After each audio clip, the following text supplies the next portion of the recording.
These thoughts that we have, we think they're our thoughts, so it makes it really hard to change them. And people meditate and try to not think thoughts. Show me somebody that's done that successfully, consistently. They're full of shit. Everybody, the mind thinks thoughts. But here's the distinction.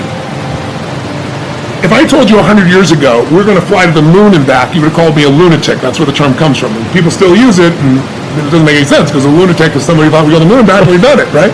I didn't know that. Yeah, that's where it comes from. That's where it comes from.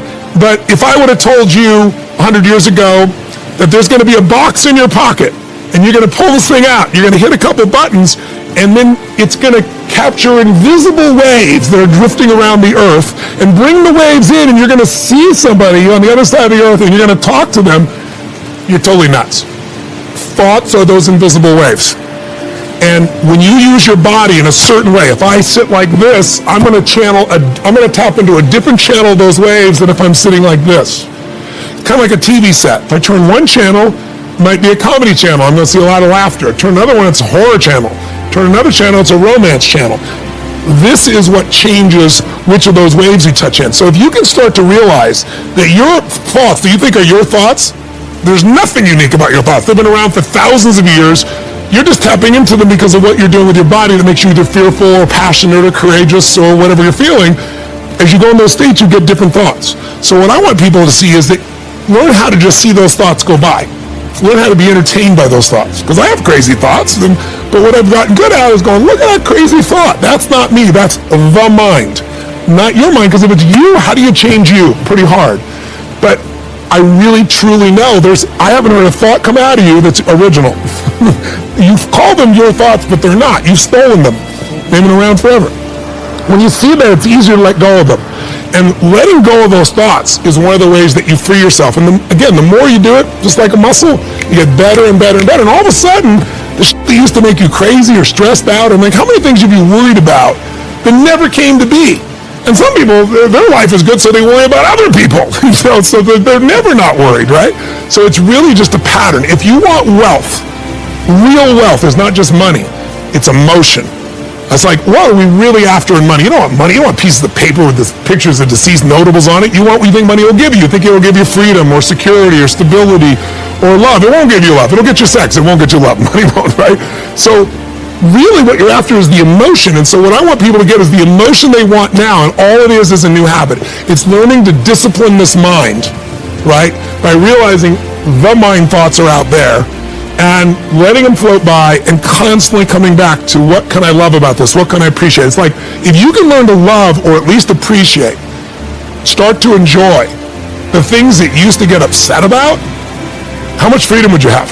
How much more joy would you have? And I know people who got billions of dollars. I've coached them who was like, holy shit, they live in scarcity all the time. One man, I'll never forget, he's screaming at his wife. I'm in the meeting, I'm in the house, and he's screaming at his wife because she spent some money on a bunch of outfits and stuff like that. And he's a multi-billionaire. He couldn't spend all his money in his lifetime, and then he's totally upset at his daughter who's in her 20s who spent some money too. And I'm like, I pulled him aside afterwards and I said, what do you do this for? And what do you do it for? And he's like, well, it's a principle thing. I said, no, the principle thing is, do you love these people, and do you want them to have an abundant life? When you don't have one loss, but you live like you're poor, you know? And it's like, I finally got through to him. But so many people, that's why I say money doesn't change you. Money magnifies who you are. So you want to expand the depth of who you are and free yourself from suffering by just knowing it's a pattern of thought, and you can change the pattern of thought. The fascinating opportunity that we have now is that the ability to define new values, to distribute goods, to make decisions has never been greater, right? Technology allows us to measure things in such more intricate ways. Like, if you can imagine in the past, someone says, let's make a decision other than money. It's like, okay, well, what are we looking at? What are we counting here? It's hard to say. But in the book, I give an example of Adele, the pop star Adele. She goes on tour. When her tickets go on sale, they immediately get bought by scalpers, and then people have to pay hundreds or thousands of dollars more. Adele found this startup that had built an algorithm that would measure how loyal a fan was to her as an artist. It analyzed their listening data, whatever, and allowed her to invite the top 20 percentile Adele fans in each market, offer them a ticket for $50. They could resell the ticket if they want. And the show still, Adele made money, But the idea was that for maximizing for this loyal communal value set, that there would be a different kind of experience. And in 1970, the percentage of incoming college freshmen who said being well off financially was essential or very important was just 28%. Just 28%. That year, the number one life goal was to, quote, develop a meaningful philosophy on life. 84% of students said that was essential. Can you imagine? Can you imagine? The most recent year the study came out, 2017, the biggest life goal among college freshmen, to be rich. 82% say that is essential. Less than half say that having a philosophy on life is essential anymore.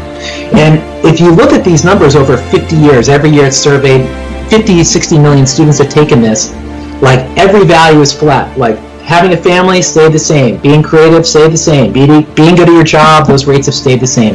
It's this growth of being rich that has just really, it's shocking when you look at it. It's just like just a straight up and to the right line. So just our whole value system has really shifted dramatically. And but it's hard to recognize the water you swim in.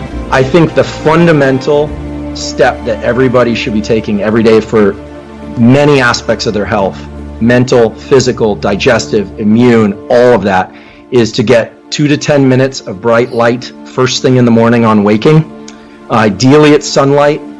You could do it through a window. If you probably shouldn't wear sunglasses while you do it. Don't stare at the sun until you burn your retinas out or something and make it painful. Please don't do that. But just getting bright light exposure first thing in the morning organizes the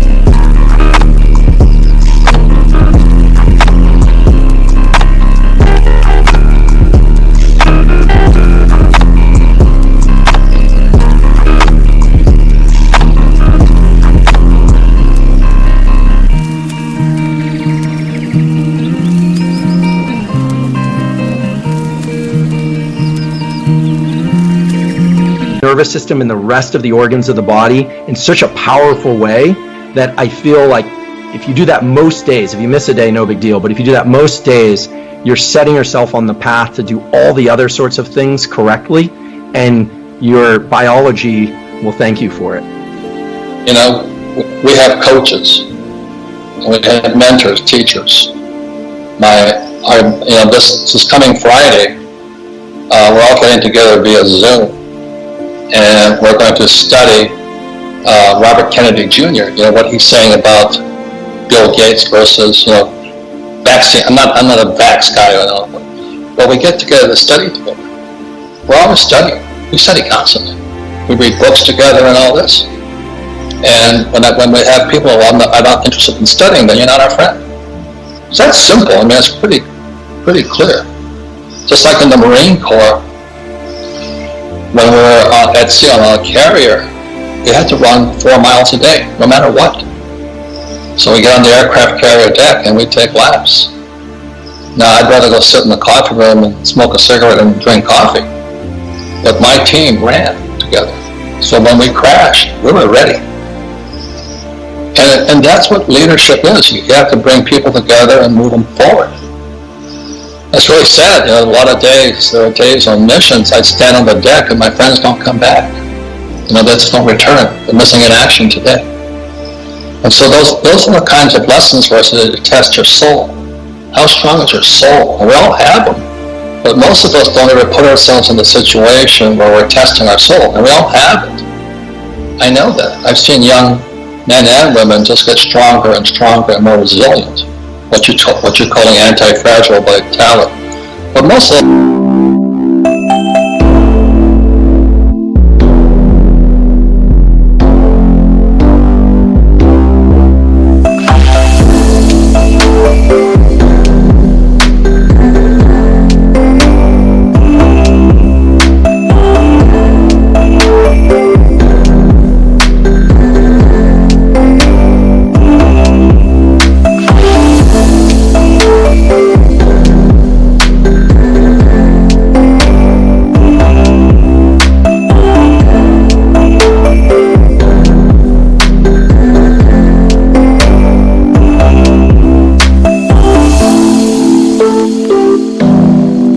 are just buzzwords, glib buzzwords, you know.